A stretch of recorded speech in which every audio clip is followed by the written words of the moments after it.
قرآنی صورتوں کی مختصر اردو تفسیر شہناز کیسر کے ساتھ اس رمضان صرف باب الایمان پر۔ السلام علیکم ورحمۃ اللہ وبرکاتہ۔ چلیے آج ہم اپنی سورہ صافات کو شروع کرتے ہیں۔ اعوذ باللہ من الشیطان الرجیم، بسم اللہ الرحمن الرحیم۔ رب اشرح لی صدری ویسر لی امری واحلل عقدۃ من لسانی یفقہوا قولی۔ ربی زدنی علما اللہم فقہنا فی الدین، اللہم فقہنا فی الدین، اللہم انی اسألک علما نافعا وعملا متقبلا ورزقا طیبا۔ شروع اللہ کے نام سے جو بے انتہا مہربان اور رحم فرمانے والا ہے۔ والصافات صفا، صافات کا مطلب یا صفا کا مطلب ہے قطار در قطار صف باندھنے والوں کی قسم، پھر ان کی قسم جو ڈانٹنے پھٹکارنے والے ہیں، پھر ان کی قسم جو کلام نصیحت سنانے والے ہیں۔ یہ ساری فرشتوں کی اقسام بتائی جا رہی ہیں۔ تمہارا معبود حقیقی بس ایک ہی ہے جو زمین اور آسمانوں کا مالک ہے، اور ان تمام چیزوں کا مالک ہے جو زمین اور آسمان میں ہے، اور سارے مشرقوں کا مالک ہے۔ ہم نے آسمان دنیا کو تاروں کی زینت سے آراستہ کیا اور ہر شیطان سرکش سے اس کو محفوظ کر دیا ہے۔ یہ شیاطین فرشتوں کی اور ملائے اعلیٰ کی باتیں نہیں سن سکتے، ہر طرف سے مارے جاتے ہیں، اور ان کے لیے عذاب پیہم ہے اگر وہ اس میں کوشش بھی کریں، اور اگر کوئی اس طرح کوشش بھی کرتا ہے تو اس کے پیچھے ایک شعلہ چھوڑ دیا جاتا ہے۔ ان سے پوچھو، ان کی پیدائش زیادہ مشکل ہے، یعنی اہل مکہ کے لیے کہا جا رہا ہے کہ ان سے پوچھو کہ تمہاری پیدائش زیادہ مشکل ہے یا ان چیزوں کی جو ہم نے پیدا کر رکھی ہیں۔ ان کو تو بس ہم نے یعنی انسان کو ایک لیزدار گارے سے پیدا کیا، تم اللہ کے قدرت کے کرشموں پر حیران ہو اور یہ کہ اس کا مذاق اڑا رہے ہو۔ سمجھایا جاتا ہے تو سمجھ کر نہیں دیتے، کوئی نشانی دیکھتے ہیں تو اسے ٹھٹوں میں اڑا دیتے ہیں۔ یعنی کہ آپ یہ دیکھیے کہ ہماری پیدائش یا ہماری جو یعنی ابتدا ہوئی ہے وہ ایک سوکھے گارے کی مٹی سے ہوئی ہے، اس کے باوجود ہمارا حال تو دیکھیے کیا ہے۔ اور کہتے ہیں یہ تو سری جادو ہے، بھلا کہیں ایسا ہو سکتا ہے کہ جب ہم مر چکے ہوں اور مٹی بن جائیں، ہڈیوں کا پنجر بن جائیں، تو اس وقت ہم کو زندہ کر کے اٹھا کھڑا کر دیا جائے؟ اور کیا ہمارے اگلے وقتوں کے آباء و اجداد بھی اٹھائے جائیں گے؟ ان سے کہو ہاں، اور تم خدا کے معاملے میں بے بس ہو۔ سب سے بڑی جو ایک بڑی چیز ہے وہ یہ کہ ہم آئے تو اللہ کے پاس سے اور اللہ کی مرضی سے ہی ہیں، تو بھلا جو کسی چیز کا مالک ہوتا ہے تو آپ اس کے مالک سے کیسے کوئی کسی بھی قسم کی بحث بازی کر سکتے ہیں؟ لیکن سبحان اللہ، انسان کی عقل جو شیطان کے قبضے میں ہو تو پھر کیا کیجیے۔ بس ایک ہی جھڑکی ہوگی اور یہ کہے کہ اپنی آنکھوں سے وہ سب کچھ جس کی خبر دی جا رہی ہے دیکھ رہے ہوں گے، یعنی جو قرآن میں جو کچھ بھی کہا جا رہا ہے سب کا سب ان کے سامنے موجود ہوگا۔ اس وقت یہ کہیں گے کہ ہائے ہماری کمبختی، یہ تو یوم الجزا ہے، یہ وہی فیصلے کا دن ہے جسے تم جھٹلایا کرتے تھے۔ حکم ہوگا گھیر لاؤ سب ظالموں کو، ان کے ساتھیوں کو، ان کے معبودوں کو جن کی وہ خدا کو چھوڑ کر بندگی کیا کرتے تھے، پھر ان سب کو جہنم کا راستہ دکھاؤ اور ذرا انہیں ٹھہراؤ۔ ارے ذرا جیسے کہتے ہیں نا ہم کہ تھوڑا رکو، تو اللہ تعالیٰ بھی کہے گا رکو، ان کو ذرا ٹھہراؤ یہاں پر، مجھے ان سے کچھ پوچھنا ہے۔ کیا ہو گیا تمہیں؟ اب کیوں ایک دوسرے کی مدد نہیں کرتے؟ ارے آج تو یہ اپنے آپ کو ایک دوسرے کے حوالے کیے دے رہے ہیں، یعنی اس دن تو یہی ہوگا نا، اللہ تعالیٰ کہے گا کہ تم جو شرک کیا کرتے تھے تو تم تو یہی کہتے تھے نا کہ یہ قیامت کے دن تمہاری مدد کریں گے، تو آج کیا ہوا؟ بلاؤ ان کو، بجائے اس کے کہ تم ایک دوسرے کو الزام بازی کرو کہ تمہاری وجہ سے میں بھی مر گیا، تمہاری وجہ سے میرا یہ حال ہو گیا، ورنہ میں اگر سیدھے راستے پر ہوتا تو آج یہاں نہ ہوتا۔ اس کے بعد یہ ایک دوسرے کی طرف مڑیں گے اور باہم تکرار شروع کر دیں گے۔ پیروی کرنے والے اپنے پیشواؤں سے کہیں گے کہ تم ہمارے پاس تو سیدھے رخ سے آتے تھے، وہ جواب دیں گے نہیں، بلکہ تم خود ایمان لانے والے نہ تھے۔ یعنی جو پیروی کرنے والے ہیں نا، وہ اپنے جو بھی ان کے جن کی وہ پیروی کرتے تھے ان سے کہیں گے کہ تم تو ہمیشہ اپنی طرف ہمیں اٹریکٹ کرتے تھے، تو وہ کہیں گے کہ نہیں، بلکہ تمہارے دل میں ہی فطور تھا اور تم ہی ایمان نہیں لاتے تھے، ہمارا تم پر کوئی زور نہ تھا، تم خود ہی سرکش لوگ تھے۔ آخرکار ہم اپنے رب کے اس فرمان کے مستحق ہو گئے کہ ہم عذاب کا مزہ چکھنے والے ہیں، سو ہم نے تم کو بہکا دیا، ہم خود بہکے ہوئے تھے۔ یعنی دیکھیں نا، کوئی بھی راستہ جو شر کی طرف جاتا ہے اس کا دروازہ کھلا ہے، لیکن اس میں داخل ہونے کے لیے کوئی آپ کو دھکا نہیں دے رہا، یا آپ کا اپنا فیصلہ ہے کہ آپ خیر کو چھوڑ کے شر کو اپنا رہے ہیں، تو جب آپ شر کو اپنا رہے ہیں تو پھر اپنی ذمہ داری کو بھی قبول کریں، دوسروں کو کیوں اس بات کا الزام دیتے ہیں؟ اسی طرح وہ سب اس روز عذاب میں مشترک ہوں گے۔ ہم مجرموں کے ساتھ یہی کچھ کیا کرتے ہیں۔ یہ وہی لوگ تھے جب ان سے کہا جاتا کہ اللہ کے سوا کوئی معبود برحق نہیں، تو یہ گھمنڈ میں آ جاتے تھے اور کہتے تھے کیا ہم ایک شاعر مجنون کی خاطر اپنے معبودوں کو چھوڑ دیں، حالانکہ وہ حق لے کر آیا تھا اور اس نے رسولوں کی تصدیق کی تھی۔ اب ان سے کہا جائے گا تم لازمن دردناک عذاب کا مزہ چکھنے والے ہو، اور تمہیں جو بدلہ دیا جا رہا ہے انہیں اعمال کا دیا جا رہا ہے جو تم کرتے رہے، مگر اللہ کے وہ بندے جو اللہ کے راستے پر چلتے رہے اس انجام بد سے محفوظ رہیں گے۔ ان کے لیے اچھا رزق ہوگا، ہر طرح کی لذیذ چیزیں، نعمتوں بھرے باغات میں رہیں گے وہ، اور بڑی عزت کے ساتھ رکھے جائیں گے، تختوں پر ایک دوسرے کے آمنے سامنے بیٹھے ہوئے ہوں گے، اور شراب کے چشموں سے ساغر بھر بھر کر ان کو پلائے جائیں گے۔ یہ چمکتی ہوئی شراب جو پینے والوں کے لیے لذت ہوگی۔ یاد رہے کہ جنت میں جو شراب دی جائے گی وہ ایک اعلیٰ ترین قسم کا مشروب ہوگا۔ شراب سے مطلب یہ نہیں ہے کہ یہ شراب جو ہم اس دنیا میں دیکھتے ہیں، بلکہ ہر وہ چیز جو کہ پی جانے والی ہے۔ اور اس کے علاوہ بھی جو جنت کی شراب، جس کو شراب بھی اگر کہا جائے، تو وہ بہت ہی اعلیٰ ترین چیز ہوگی۔ نہ ان کے جسم سے ان کو کوئی ضرر ہوگا، نہ ان کی عقل خراب ہوگی، نہ ان کے پاس نگاہیں، اور نہ ہی ان کے پاس اس بات کی ضرورت ہوگی کہ وہ اپنی نگاہیں دوسری عورتوں کو دیکھنے سے بچائیں۔ خاص طور پہ ان کے پاس اپنے پاس یعنی بہت خوبصورت نگاہ کو جھکا کے رکھنے والی خوبصورت عورتیں ہوں گی، ایسے نازک جیسے کہ انڈے کے چھلکے کے نیچے سے چھپی ہوئی جھلی، یعنی اتنی بہترین نفیس ان کی اسکن ہوگی اور اتنا خوبصورت رنگ ہوگا۔ یہ اللہ کی طرف سے دین ہوگی۔ ظاہر ہے اگر آپ حور کہتے ہیں تو وہ اللہ ہی جانتا ہے کہ اس کی خوبصورتی کا معیار کیا ہوگا، لہذا وہ اسی خوبصورتی کے معیار پر ہوں گے۔ جب وہ ایک دوسرے کی طرف متوجہ ہو کر حالات پوچھیں گے تو ان میں سے ایک کہے گا دنیا میں میرا ایک دوست تھا جو مجھ سے کہا کرتا تھا کہ کیا تم بھی تصدیق کرنے والے میں سے ہو؟ کیا تم مانتے ہو کہ جب ہم مر جائیں گے تو دوبارہ اٹھائے جائیں گے اور ہمیں جزا سزا بھی دی جائے گی؟ کیا آپ لوگ دوست پوچھیں گے کہ فرشتے پوچھیں گے تو کیا ان کو دیکھنا چاہتے ہو کہ وہ کہاں ہیں؟ تو یہ کہہ کر وہ فوراً جھکیں گے اور جہنم کی گہرائی میں اس کو دکھا دیں گے کہ دیکھو یہ ہے وہ تمہارا دوست، اور اس سے خطاب کر کے اس کا دوست جو جنت میں ہوگا وہ کہے گا کہ خدا کی قسم تو مجھے تباہی کر دینے والا تھا، اگر میرے رب کا فضل میرے پاس شامل نہ ہوتا تو میں بھی ان لوگوں میں سے ہوتا جو یہاں ہیں، یعنی جہنم میں ہیں۔ اچھا تو کیا ہم اب مرنے والے نہیں ہیں؟ موت ہمیں آنی تھی سو آ گئی، اب ہمیں کوئی عذاب سے نہیں بچا سکتا۔ اور ہمیں سب سے بڑی بات یہ کہ جنت والے کہیں گے کہ اب ہمیں کوئی عذاب نہیں ہوگا کیونکہ موت بس آ گئی، اور اس کے بعد جیسے ہم جنت میں دائمی طور پر رہیں گے ویسے ہی تم بھی جنت میں دائمی طور پر ہی رہو، جہنم میں دائمی طور پر رہو گے۔ یقیناً یہی عظیم الشان کامیابی ہے ایسی ہی کامیابی کرنے والوں کے لیے، اور ان کے عمل بھی ایسے ہی ہونے چاہیے، اور یہ ضیافت اچھی ہے، یعنی خاص طور پہ ان لوگوں کو جو جہنم میں ہوں گے۔ زقوم کا درخت، یعنی ضیافت جو جنت میں ہو وہ زیادہ اچھی ہے، یعنی جنت میں جو عزت اور ہر طرح کی آرام اور آسائش ملے وہ زیادہ بہتر ہے، یا وہ جہنم کی آگ اور زقوم کا درخت۔ ہم نے اس درخت کو ظالموں کے لیے فتنہ بنا دیا ہے۔ وہ ایک درخت ہے جو جہنم کی تہ سے نکلتا ہے، اس کے شگوفے ایسے ہیں جیسے شیطانوں کے سر۔ یہ جہنم کے لوگوں کا کھانا ہوگا اور اسی کو وہ کھائیں گے اور اسی سے پیٹ بھریں گے۔ استغفر اللہ، اللہ ہمیں محفوظ رکھنا، یا اللہ ہمیں اس گھڑی سے محفوظ رکھنا، اللہ آمین۔ پھر اس پر پینے کے لیے ان کو کھولتا ہوا پانی ملے گا، اس کے بعد ان کی واپسی اسی آتش دوزخ کی طرف ہوگی۔ یہ وہ لوگ ہیں جنہوں نے اپنے باپ دادا کو گمراہ پایا اور انہی کے نقش قدم پر چلے۔ تو اب ہمارے لیے بہت بڑا سوالیہ نشان ہے کہ ہم میں سے کتنے لوگ ایسے ہیں جو یہ سب حرکتیں کرتے ہیں کہ ہمارے گھروں میں یہ ہوتا تھا، ہمارے گھروں میں یہ ہوتا تھا۔ تو اللہ سے پناہ مانگنے کا وقت ہے۔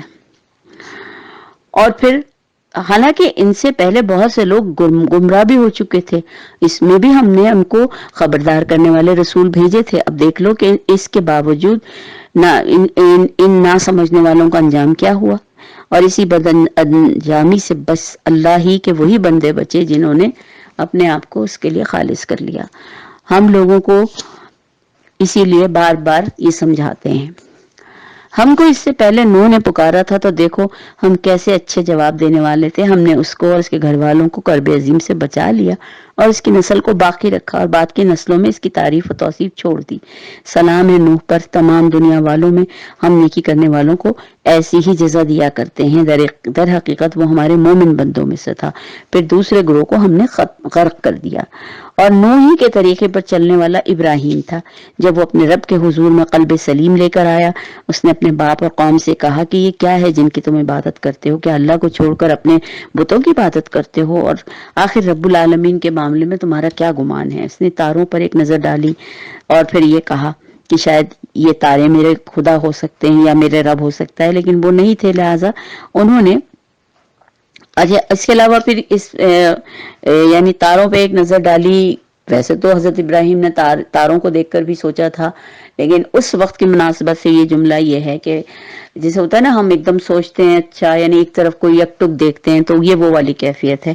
اور یعنی اس وقت جب کہ یہ لوگ کسی یعنی اپنے کوئی مذہبی تہوار میں جا رہے تھے اور ظاہر ہے پورا جو ان کی قوم تھی وہ سب جایا کرتی تھی، تو انہوں نے ابراہیم کو بھی بلایا، تو انہوں نے کہا میری طبیعت خراب ہے، چنانچہ وہ لوگ اسے چھوڑ کر چلے گئے اور ان کے پیچھے وہ چپکے سے اس مندر میں گھس گیا اور پھر کہا ان بتوں سے باتیں کرنے لگا کہ آپ لوگ کھاتے کیوں نہیں، کیا ہو گیا، بولتے بھی نہیں ہیں۔ اس کے بعد اس نے ان کو ٹکڑے ٹکڑے کر ڈالا اور خوب جب ٹکڑے کر دیا، اور اس کے بعد اس نے کیا کیا کہ واپس آ گیا۔ اور پھر جب وہ لوگ واپس آئے، جب اپنے اس یعنی اپنے اس مذہبی فیسٹیول سے واپس آئے، تو انہوں نے وہ سیدھے اپنے مندر گئے۔ جب انہوں نے یہ حال دیکھا تو یہ کہنے لگے یہ کس نے کیا اور یہ کیسے ہو گیا؟ تو اس نے کہا کہ تم تو اپنی ہی تراشی ہوئی چیزوں کو پوچھتے ہو، حالانکہ اللہ نے تم کو پیدا کیا، ان چیزوں کو بھی جنہیں تم بناتے ہو۔ انہوں نے آپس میں کہا لاؤ اس کو تو جلا دینا چاہیے، کیونکہ ابراہیم علیہ السلام نے یہ کہا تھا کہ ٹھیک تم مجھ سے کیوں پوچھ رہے ہو، اپنے اس بڑے بت سے پوچھو۔ اور اس کے پاس کلاڑا بھی وہ رکھ کر آ گئے تھے، تو انہوں نے کہا تھا یہ تو بولتا نہیں ہے، تو کہنے لگے پھر بولتا بھی نہیں ہے، سنتا بھی نہیں ہے، اور پھر بھی تم اس کو خدا مانتے ہو۔ چڑ گئے وہ، حالانکہ دل میں تو مان لیا تھا، لیکن دل سے تھوڑی، دل سے تسلیم بھی کر لو تو دوسرے کے سامنے ہٹ دھرمی اور اپنی انا کا کیسے انسان اعتراف کرے۔ تو لہٰذا انہوں نے یہ اپنا بادشاہ سے کہا کہ اس کو جلا دو، کیونکہ یہ ہمارے معبودوں کی بہت بے عزتی کرتا ہے۔ اور پھر اس کے بعد انہوں نے اس کے خلاف ایک کارروائی کرنی چاہیے، مگر اللہ نے اس آگ کو ٹھنڈا کر دیا۔ پھر اس کے بعد ابراہیم کے والد نے ان سے کہا کہ اب تم یہاں سے نکل جاؤ۔ تو ابراہیم نے کہا میں تو اپنے رب کی طرف جاتا ہوں، وہی میری رہنمائی کرے گا۔ اے پروردگار مجھے ایک بیٹا عطا کر جو صالحین میں سے ہو۔ اس دعا کے جواب میں ہم نے اس کو ایک بردبار لڑکے کی بشارت دی، اور وہ لڑکا جب اس کے ساتھ دوڑ دھوپ کرنے کی عمر کو پہنچ گیا تو ایک روز ابراہیم نے اس سے کہا، یعنی انہوں نے اللہ تعالیٰ نے سے خاص ایک دعا کی تھی کہ اللہ مجھے ایک ایسا بیٹا دینا جو کہ تیرے راستے پر چلنے والا ہو۔ وہ دعا قبول ہوئی، دعا اسماعیل کی شکل میں، اور اسماعیل علیہ السلام جب پیدا ہوئے اور اپنے خاص عمر کو پہنچے تو اس کے بعد ابراہیم نے ان سے کہا کہ ایک خواب دیکھا ابراہیم علیہ السلام نے، اور یہ خواب یہ تھا کہ وہ اپنے بیٹے کو ذبح کر رہے ہیں۔ تو لہٰذا انہوں نے اپنے بیٹے سے اس کا ذکر کیا تو اور بیٹے سے یہ پوچھا کہ اب تو بتا کہ تیرا کیا خیال ہے۔ اس نے کہا ابا جان جو کچھ دیکھیے، ایمان کی استقامت دیکھیے کہ آپ کو جو حکم دیا جا رہا ہے اسے کر ڈالیے۔ اگر آج ہم سے آ کے ہمارے گھر میں بچوں کے باپ اگر یہ کہیں کہ ایسا کچھ حکم ہوا ہے تو ہم تو کہیں گے ارے تمہارا دماغ خراب ہو گیا کہ تم بچے کو ذبح کرنے جا رہے ہو، یا بچے کے ساتھ یہ کرنے جا رہے ہو، یا بچے کے ساتھ یہ سختی۔ لیکن وہاں دیکھیے کوئی سوال جواب کچھ نہیں، ابا جان جیسا آپ کو اللہ نے کہا وہ کیجیے۔ یہ استقامت دین ہے۔ انشاءاللہ آپ مجھے صابروں میں سے پائیں گے۔ آخرکار جب ان دونوں نے سر تسلیم خم کر دیا اور ابراہیم نے بیٹے کو ماتھے کے بل گرا دیا، ہم نے ندا دی، ہم نے آواز دی کہ اے ابراہیم تو نے خواب کو سچ کر دکھایا، ہم نیکی کرنے والوں کو ایسی ہی جزا دیتے ہیں۔ یہ ایک کھلی آزمائش تھی، یعنی کہ ان کے بیٹے کو ہٹا دیا گیا اور جنت سے ایک مینڈھا اس کے لیے بھیج دیا گیا، اور بچہ جو ہے وہ اس بڑی قربانی کے فدیے میں بچہ بچ گیا، اور اس کی تعریف و توصیف ہمیشہ کے لیے ہم نے نسلوں میں چھوڑ دی۔ جو آج ہم عید الاضحیٰ مناتے ہیں یہ اسی سنت کی یاد میں کرتے ہیں۔ سلام ہے ابراہیم پر، ہم نیکی کرنے والوں کو ایسی ہی جزا دیتے ہیں، یقیناً وہ ہمارے مومن بندوں میں سے تھا اور ہم نے اسے اسحاق کی بشارت دی، ایک نبی صالحین میں سے، اور اسے اسحاق کی برکت دی۔ اب دونوں کی ذریت میں سے کوئی محسن ہے اور کوئی اپنے نفس پہ ظلم کرنے والا ہے۔ اچھا، یعنی دیکھیں اسحاق بھی اور یعقوب بھی دونوں، اسحاق پیدا ہوئے اور ایک دوسرے بیٹے جو تھے وہ تھے حضرت اسماعیل، لیکن اسحاق علیہ السلام کی جو آگے نسل بڑھی تو حضرت یعقوب آئے، اور ان میں پھر وہ سارے یہودی اور عیسائی یہ سارے لوگ آتے چلے گئے۔ ایک ہی دیکھیے شجرہ نسب ہے، لیکن اس کے باوجود دو مختلف راستوں پر چلنے والے لوگ۔ ہم نے موسیٰ اور ہارون پر احسان کیا، ان کو اور ان کی قوم کو کرب عظیم سے نجات دی، نصرت بخشی جس کی وجہ سے وہ غالب رہے، ان کو نہایت واضح کتاب ادا کی اور انہیں راہ راست دکھائی، بعد کی نسلوں میں ان کا ذکر خیر باقی رکھا۔ سلام ہے موسیٰ اور ہارون پر کہ ہم نیکی کرنے والوں کو ایسی ہی جزا دیتے ہیں، وہ حقیقت میں ہمارے مومن بندوں میں سے تھا۔ الیاس بھی یقیناً مرسلین میں سے تھا، اور یاد کرو جب اس نے اپنی قوم سے کہا تھا کہ تم لوگ ڈرتے کیوں نہیں ہو، کیا تم لوگ بال کو پکارتے ہو؟ بال جو ہے وہ ان کے بت کا نام تھا، وہ تو لہٰذا انہوں نے کہا کہ کیا تم بال کو تسلیم کرتے ہو، بال کو اپنا خدا مانتے ہو، ان اور اس احسن الخالقین کو چھوڑ دیتے ہو، اس اللہ کو جو تمہارے اور تمہارے آباء و اجداد کا رب ہے۔ تو انہوں نے اس کو جھٹلا دیا، اور اب یقیناً وہ سزا کے لیے پیش ہوں گے، اور ان کو پھر ان بندگان خدا کو اللہ نے اپنے لیے خالص کر لیا، جن کو خالص کیا گیا تھا، اور پھر الیاس کے ذکر خیر کو ہم نے بعد کی نسلوں میں بھی قائم رکھا۔ سلام ہے الیاس پر، ہم نیکی کرنے والوں کو ایسی ہی جزا دیتے ہیں، واقعی وہ ہمارے مومن بندوں میں سے تھا۔ الیاس علیہ السلام بھی ایک نبی پیغمبر ہی تھے، اور لوط بھی انہی لوگوں میں سے تھا جو رسول بنا کر بھیجے گئے۔ یاد کرو جب ہم نے اس کو اور اس کے سارے گھر والوں کو نجات دے دی، سوائے ایک بڑھیا کے جو پیچھے رہ جانے والوں میں سے تھی، یعنی ان کی بیوی، اور پھر سب کو ہم نے تہس نہس کر دیا۔ آج تم شب و روز ان کے اجڑے دیار پہ سے گزرتے ہو، کیا تم کو عقل نہیں آتی؟ اہل مکہ چونکہ میں نے پہلے بھی بتایا تھا اپنے کام کے سلسلے میں چھوٹے چھوٹے جو قریب کے شہر تھے، گاؤں تھے، ان میں جایا کرتے تھے، ملکوں میں جایا کرتے تھے، اور یہ سب ان علاقوں سے گزرا کرتے تھے، لیکن اللہ تعالیٰ یہی کہہ رہا ہے کہ جب یہاں سے گزرتے ہو تمہیں احساس نہیں ہوتا۔ اور یقیناً رسول یونس بھی رسولوں میں سے تھا، یاد کرو جو وہ ایک بھری کشتی کی طرف بھاگ نکلا اور پھر قرآن اندازی میں شریک ہوا اور اس میں مات کھائی، آخرکار مچھلی نے اس کو نگل لیا اور وہ ملامت زدہ تھا۔ اب اگر وہ تسبیح کرنے والوں میں سے نہ ہوتا تو قیامت تک مچھلی کے پیٹ میں رہتا۔ یعنی اصل میں وہ حضرت یونس علیہ السلام کا تو یہ تھا نا کہ وہ اپنے قوم کے لیے اللہ سے دعا کرنے کے بعد غصے میں وہاں سے نکل گئے تھے، اللہ کے کسی اور مزید پیغام کا انتظار بھی نہیں کیا اور کشتی میں جا بیٹھے تھے۔ اللہ کو یہ چیز پسند نہیں آئی کہ نبی جو ہے اپنی مرضی سے کوئی کام نہیں کر سکتے، لہٰذا ان کو ایک سزا کے طور پر مچھلی کے پیٹ میں پہنچا دیا گیا۔ جب وہ وہاں پہنچے اور اندھیرے سیاہی میں پہنچے، کمرہ جو ان کے لیے ہو گیا تھا مچھلی کا پیٹ، تب انہوں نے ریئلائز کیا اور اس کے لیے پھر اللہ سے دعا میں کہ لا الہ الا انت سبحانک انی کنت من الظالمین، کہ یا اللہ میں ہی ظالموں میں سے ہوں۔ اور پھر اس کے بعد کافی دیر تک جب یہ چلتی رہی آپ کی تسبیح اور آپ اللہ سے اپنی معافی مانگتے رہے، اور اسی لیے اللہ کہتا ہے کہ اگر وہ تسبیح کرنے والوں میں سے نہ ہوتا تو قیامت تک اسی مچھلی کے پیٹ میں رہتا۔ آخرکار ہم نے اسے بڑی ہی یعنی بہت ہی بری حالت میں ایک چٹیل زمین پر پھینک دیا اور اس پر ایک بیلدار درخت اگا دیا۔ اس کے بعد ہم نے اس کی طرف 1,00,000 یا اس سے بھی زائد لوگوں کو بھیجا اور وہ ایمان لائے، اور ہم نے خاص ایک مدت تک ان کو باقی رکھا۔ یعنی پھر حضرت یونس صحتیاب ہوئے، اسی بیل کا پھل کھا کے، اسی بیل کے پتوں کو اپنے زخموں پہ لگا کے، اور کہتے ہیں ان کی پوری اسکن گل چکی تھی جب وہ زمین پر پھینکے گئے، وہ ساحل پر پھینکے گئے۔ لہٰذا اس کے بعد جب وہ واپس پھر اپنے ہی علاقے میں پلٹ کر آئے اور ان کو دیکھ کر پھر سارے لوگوں نے یعنی دوبارہ سے ان کے مطلب ایک آنے پر خوشی کا بھی اظہار کیا، اور پھر مزید اور لوگ ان کی پیروی میں لگ گئے۔ پھر ذرا ان سے پوچھو ان کے دل کو یہ بات لگتی ہے کہ تمہارے رب کے لیے تو ہوں بیٹیاں اور تمہارے لیے ہوں بیٹے؟ کیا واقعی ہم نے ملائکہ کو عورتیں ہی بنایا ہے اور یہ آنکھوں دیکھی بات کہہ رہے ہیں؟ یعنی اللہ یہ پوچھ رہا ہے کہ ان کو کیسے پتا کہ ملائکہ عورتیں ہیں، تو کیا میں نے ملائکہ کو عورتیں بنایا ہے؟ تو خوب سن رکھو، دراصل یہ لوگ اپنی طرف سے گھڑتے ہیں۔ یہ بات ہے کہ اللہ اولاد رکھتا ہے اور فی الواقع یہ جھوٹے ہیں۔ یہ بالکل بیکار بات ہے کہ اللہ کی کوئی اولاد ہے، اور یہ بالکل جھوٹے ہیں۔ اور اللہ نے بیٹوں کے بجائے بیٹیاں اپنے لیے پسند کر لی اور تمہیں بیٹے دے دیے۔ تمہیں کیا ہو گیا ہے, کیسے کیسے فیصلہ کرتے ہو, کیا کیا حکم لگاتے ہو, کیا تمہیں ہوش نہیں آتا, یا تمہارے پاس ان باتوں کا کوئی ایسی دلیل, کوئی سند ہے؟ جب یہ سارے کام ہو رہے تھے تو تم وہاں کھڑے تھے کیا؟ تو لاؤ اپنی وہ کتاب اگر تم سچے ہو.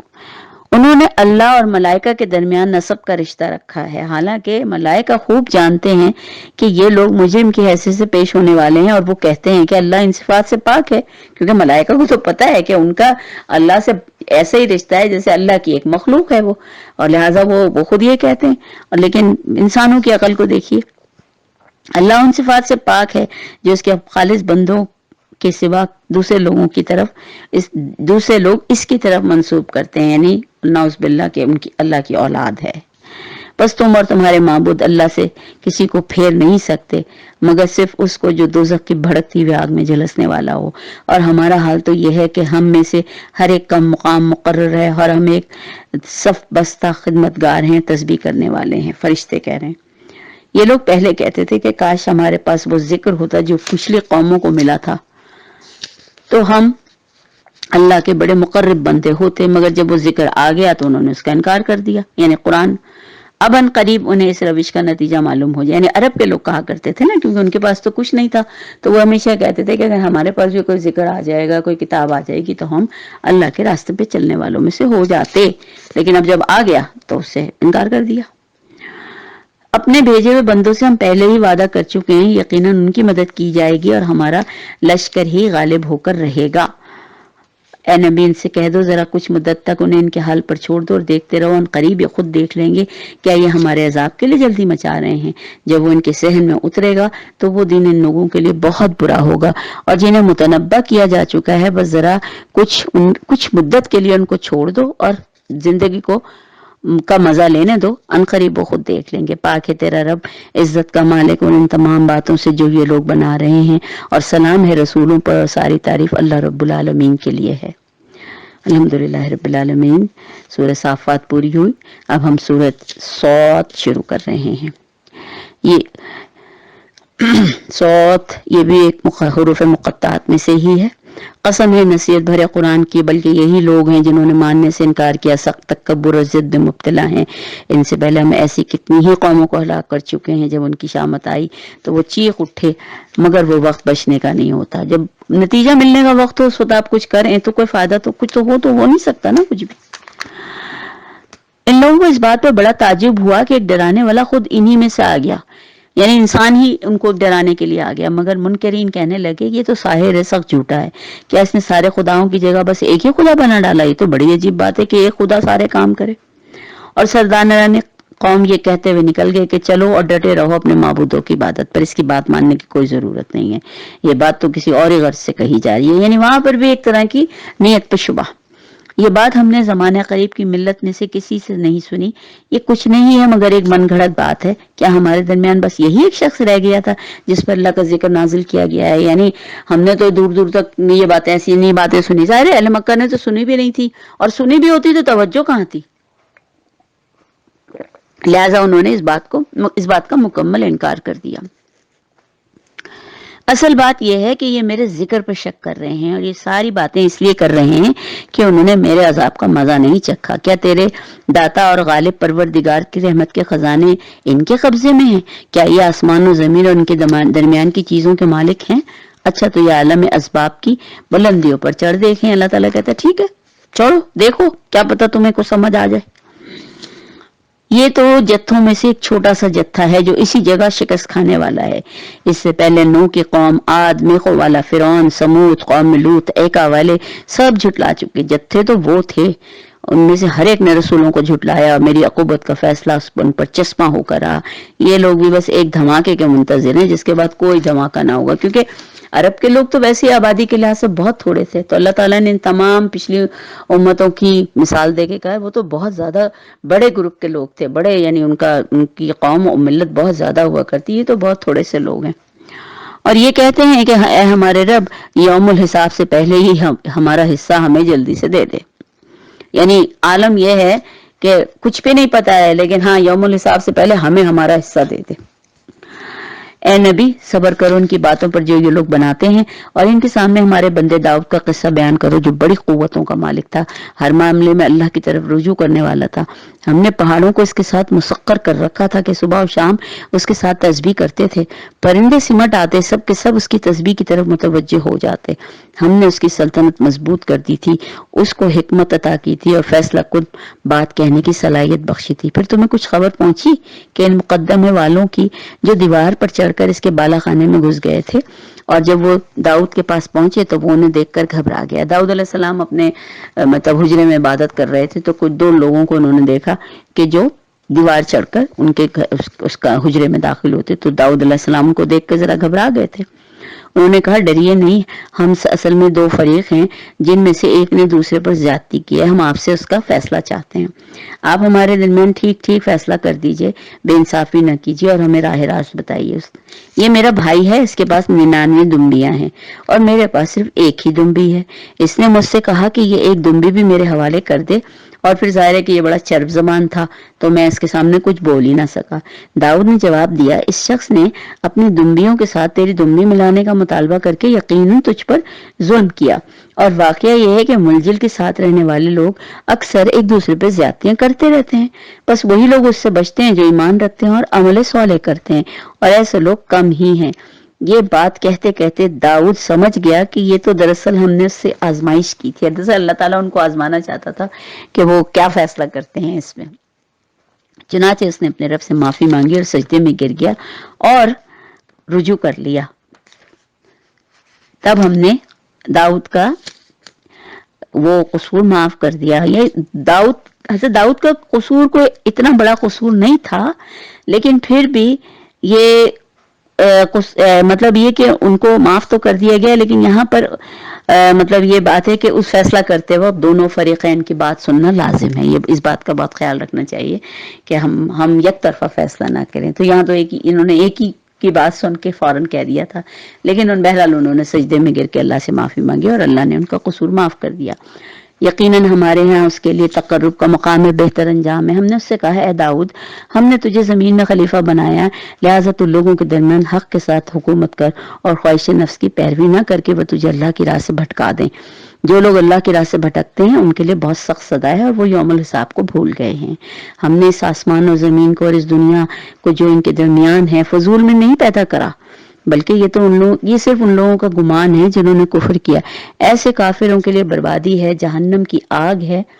اور کیا ہم ان لوگوں کو جو ایمان لاتے ہیں اور نیک اعمال کرتے ہیں اور ان کو جو زمین میں فساد کرتے ہیں اور یکساں کر دیں گے؟ یعنی میرے نزدیک یہ دونوں لوگ یکساں ہو جائیں گے، جو ایک تو جو بہترین عمل کرتے ہیں اور ایک جو بدترین عمل کرتے ہیں؟ کیا متقیوں کو ہم فاجروں جیسا کر دیں؟ یہ ایک بڑی برکت والی کتاب ہے، اے نبی ہم نے تمہاری طرف نازل کی ہے تاکہ یہ لوگ اس کی آیات پر غور کریں، اس سے سبق لیں۔ اور داؤد علیہ السلام کو ہم نے سلیمان علیہ السلام جیسا بیٹا عطا کیا، بہترین بندہ، کثرت سے اپنے رب کی طرف رجوع کرنے والا۔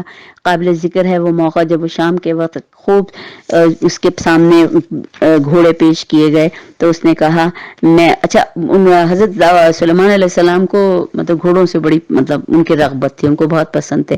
تو ہوا یہ کہ وہ گھوڑے ہی دیکھتے رہے، اور اس کی وجہ سے کیا ہوا کہ مطلب یہ کہ اپنا رب کی یاد کو بھول گئے۔ کچھ اس طرح واقعہ بتایا جاتا ہے کہ شاید عصر کی نماز میں کچھ ان سے تاخیر ہو گئی تھی، یہاں تک کہ گھوڑے پھر چلے گئے تو اس نے دوبارہ بلایا، ان کے ان کے جسم پہ ہاتھ پھیرنے لگا۔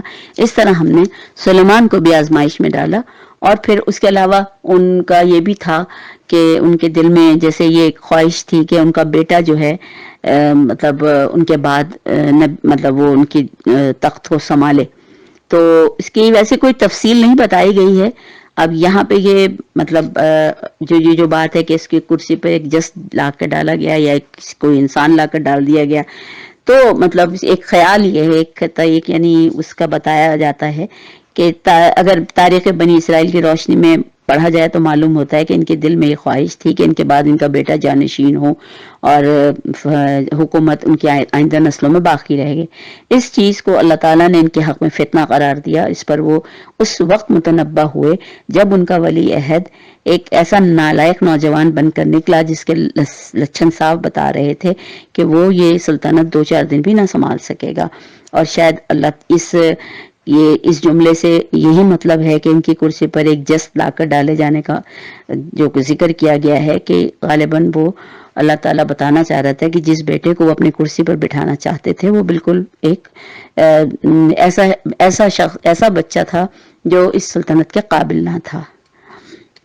پھر اس نے اللہ سے معافی مانگی اور پھر وہ اس کے بعد انہوں نے کہا کہ اے رب مجھے وہ بادشاہی دے جو میرے بعد کسی کے لیے سزاوار نہ ہو، بے شک تو یہ سلطاتا ہے۔ تب ہم نے اس کے لیے ہوا کو مسخر کر دیا جو اس کے حکم سے نرمی کے ساتھ چلتی جدھر وہ چاہتا، شیاطین کو مسخر کر دیا اور اس ہر طرح یعنی ان کے لیے جن اور ہر طرح کے معمار ہر چیز ان کے قبضے میں تھی، اور اس سے کہا کہ یہ ہماری بخشش ہے، تجھے اختیار ہے جسے چاہے دے اور جسے چاہے اس سے روک دے، اس کا کوئی حساب نہیں۔ یقیناً اس کے لیے ہمارے یہاں تقرب کا مقام اور بہت بہتر انجام ہے۔ اور ہمارے بندے ایوب کا ذکر کرو جب اس نے اپنے رب کو پکارا کہ شیطان نے مجھے تکلیف میں ڈال دیا، آپ کو بہت ایک شدید بیماری ہو گئی تھی، ہم نے اسے حکم دیا کہ اپنے پاؤں زمین پہ مار اور یہاں سے پھر ٹھنڈے پانی کے لیے جو ایک چشمہ نکلے گا تو وہ ٹھنڈے پانی کے لیے بھی ہے اور نہانے کے لیے بھی ہے اور پینے کے لیے بھی ہے، اور ہم نے اسے اس کے اہل ویال واپس کر دیے، اس کے ساتھ اتنے ہی اور بھی اپنی رحمت کے طور سے دیے، کیونکہ صبر ایوب بہت مشہور ہے، انہوں نے اپنی اس بیماری میں صبر کیا اور اللہ سے کوئی شکوہ نہ کیا تھا۔ اور یہ سب عقل و فکر رکھنے والوں کے لیے ایک سبق ہے۔ ہم نے اس سے کہا، اور اس کے بعد ان کی بیوی کے متعلق یعنی اس کی بد کرداری کے متعلق کچھ باتیں وہ ایسی مطلب بیان کی جا رہی تھی، تو انہوں نے قسم کھائی تھی کہ میں اس کو سزا دوں گا۔ اب جب وہ ٹھیک ہو گئے تو انہیں احساس ہوا کہ یہ بالکل مطلب ایک غلط بات تھی، تو اس پر انہوں نے اللہ سے جب مانگا فیصلہ کہ میں کیا کروں، میں نے تو قسم کھائی ہوئی ہے کہ میں اپنی بیوی کو سزا دوں گا، تو اللہ نے کہا تنکوں کا ایک مٹھا لے اور اس سے مار دے اور اپنی قسم نہ توڑ، کیونکہ ان کے لیے بد کرداری کی بات ہوئی تھی، تو ان کے لیے تو سنسار کرنے کا یا 100 کوڑے لگانے کا حکم ہے، تو اللہ تعالیٰ نے اس پہ یہ کہا کہ تو ایک 100 تنکوں کا ایک مٹھا سا بنا لے اور اس پہ اس کو مار، اپنی قسم نہ توڑ۔ ہم نے اسے صابر پایا، بہترین بندہ، اپنے رب کی طرف بہت رجوع کرنے والا۔ اور ہمارے بندوں ابراہیم اور اسحاق اور یعقوب کا ذکر کرو جو بڑی قوت رکھنے والے دیداور لوگ تھے، اور اللہ اور آخرت ان میں ان کی یاد تھی، اور خاص صفت یہ کہ وہ اللہ سے بہت ڈرنے والے تھے۔ یقیناً ہمارے یہاں ان کا شمار چنے ہوئے لوگوں میں ہوتا ہے۔ اسماعیل اور ذوالکفل کا بھی ذکر ہے، اور الیسع وہ بھی ایک نبی کسی دور میں گزرے ہیں، یہ سب نیک لوگوں میں سے تھے۔ یہ ایک ذکر تھا۔ اب سنو کہ متقی لوگوں کے لیے بہترین ٹھکانہ ہے ہمیشہ رہنے والی جنتیں، جن کے دروازے ان کے لیے کھلے ہوں گے اور ان میں وہ تکیے لگائے ہوئے بیٹھے ہوں گے، خوب مشروبات طلب کر رہے ہوں گے، ہم سے بہت خوبصورت شرمیلی ہم سنبیویاں ہوں گی، اور یہ وہ چیزیں ہیں جنہیں حساب کے دن ادا کرنے کا تم کو وعدہ کیا جا رہا ہے۔ یہ ہمارا رزق ہے جو کبھی ختم نہیں ہوگا۔ یہ ہے متقیوں کا انجام، اور سرکشوں کا بدترین انجام، بدترین ٹھکانہ جہنم میں، جس میں وہ جھلسے جائیں گے، بہت ہی بری قیام گاہ ہے۔ یہ ہے ان کے لیے جو بکے بس مزہ چھکیں، کھولتا ہوا پانی پئیں اور پی پر لہو اور اسی قسم کی دوسری چیزیں ان کو پینے کو دی جائیں گی۔ وہ جہنم کی طرف اپنے پیرووں کو آتے دیکھ کر آپس میں کہیں گے کہ یہ ایک لشکر تمہارے پاس گھسا چلا آ رہا ہے کہ کوئی خوش آمدید ان کے لیے نہیں ہے، یہ تو آگ میں جھلسنے والے ہیں۔ وہ ان کو جواب دیں گے نہیں، بلکہ تم ہی جھلسے جا رہے ہو، وہ کوئی خیر مقدم کرنے کے لیے نہیں آ رہے ہیں، بلکہ یہ تو تم ہی تو یہ انجام ہمارے آگے لائے ہو۔ کیسی بری ہے یہ جگہ، یعنی کہ جو ان کے جن کو بھی وہ مانتے رہے پہلے سے ہی جل رہے ہوں گے، جب وہ اپنے ماننے والوں کو دیکھیں گے تو سمجھیں گے کہ شاید یہ ان کا خیر مقدم کرنے آ رہے ہیں، تو کہیں گے نہیں، اصل میں ہم تمہاری ہی وجہ سے آج اس مقام کو پہنچے ہیں، اور اب ہم بھی تمہارے ساتھ ہی جلیں گے۔ پھر وہ کہیں گے اے ہمارے رب جس نے ہمیں اس انجام کو پہنچانے کا بندوبست کیا اس کو دوزخ کا دوہرا عذاب دے. اور وہ آپس میں کہیں گے کیا بات ہے ہم ان لوگوں کو کہیں نہیں دیکھتے جنہیں ہم دنیا میں بڑا برا سمجھتے تھے, ہم نے یوں ہی ان کا مذاق بنا لیا تھا یا وہ کہیں نظروں سے اوجھل ہیں. بے شک یہ بات سچی ہے, اہل دوزخ صرف جھگڑا ہی کرنے والے ہیں. تو اے نبی ان سے کہو کہ میں تو بس خبردار کرنے والا ہوں, کوئی حقیقی معبود نہیں مگر اللہ جو یکتا ہے, سب پر غالب ہے, زمین اور آسمان کا مالک ہے, ان ساری چیزوں کا مالک ہے جو ان کے درمیان ہے, اور زبردست درگزر کرنے والا ہے. ان سے کہو یہ بہت بڑی خبر ہے جس کو سن کر تم منہ پھیر لیتے ہو. ان سے کہو مجھے اس وقت کی کوئی خبر نہ تھی جب ملائے اعلیٰ آپس کے جھگڑا کر رہے تھے. مجھ کو تو وحی کے ذریعے سے یہ باتیں صرف اس لیے بتائی جاتی ہیں کہ میں تمہیں خبردار کر دوں. جب تیرے رب نے فرشتوں سے کہا تھا کہ میں مٹی سے ایک بشر بنانے والا ہوں, پھر جب میں اسے پوری طرح بنا دوں اور اس میں اپنی روح پھونک دوں تو تم اس کے آگے سجدے میں گر جاؤ. نہیں, ساری باتیں تو اللہ نے خود ہی کی تھی نا, اور اس حکم کے مطابق فرشتے سب کے سب سجدے میں گر گئے مگر ابلیس نے اپنی بڑائی کا گھمنڈ کیا اور وہ کافروں میں سے ہو گیا. رب نے فرمایا اے ابلیس تجھے کیا چیز نے اس کو سجدہ کرنے سے منع کیا؟ تو میں نے تو اپنے دونوں ہاتھوں سے اسے بنایا ہے اور تو بڑا بن رہا ہے, یا تو ہے ہی کچھ اونچے درجے کی ہستیوں میں سے؟ اس نے کہا میں اس سے بہتر ہوں, آپ نے مجھے آگ سے بنایا ہے, اس کو مٹی سے. تو اللہ نے کہا اچھا تو یہاں سے نکل جا, تو آج سے مردود ہے اور تیرے اوپر یوم الجزا تک میری لعنت ہے. وہ بولا اے میرے رب یہ بات ہے تو پھر اس وقت تک کے لیے مجھے مہلت دے دے جب یہ لوگ دوبارہ اٹھائے جائیں گے. فرمایا اچھا تجھے اس روز تک مہلت دی جاتی ہے جس کا وقت صرف مجھے معلوم ہے. اس نے کہا تیری عزت کی قسم میں ان سب کو بہکا کر رہوں گا سوائے ان بندوں کو جنہیں تو نے اپنے لیے خالص کر لیا ہے. فرمایا تو حق تو یہ ہے اور میں حق ہی کہا کرتا ہوں کہ میں جہنم کو تجھ سے اور ان سب لوگوں سے بھر دوں گا جو ان انسانوں میں سے تیری پیروی کریں گے. اے نبی ان سے کہہ دو کہ میں اس تبلیغ پر تم سے کوئی اجر نہیں مانگتا, نہ ہی میں بناوٹی لوگوں میں سے ہوں. یہ تو ایک نصیحت ہے جو تمام جہان والوں کے لیے ہے. تھوڑی ہی مدت گزرے گی تمہیں اس کا حال خود ہی پتہ چل جائے گا. الحمدللہ ہماری سورۃ صاد ختم ہوئی. وما آخر دعوانا ان الحمدللہ رب العالمین. السلام علیکم ورحمۃ اللہ وبرکاتہ.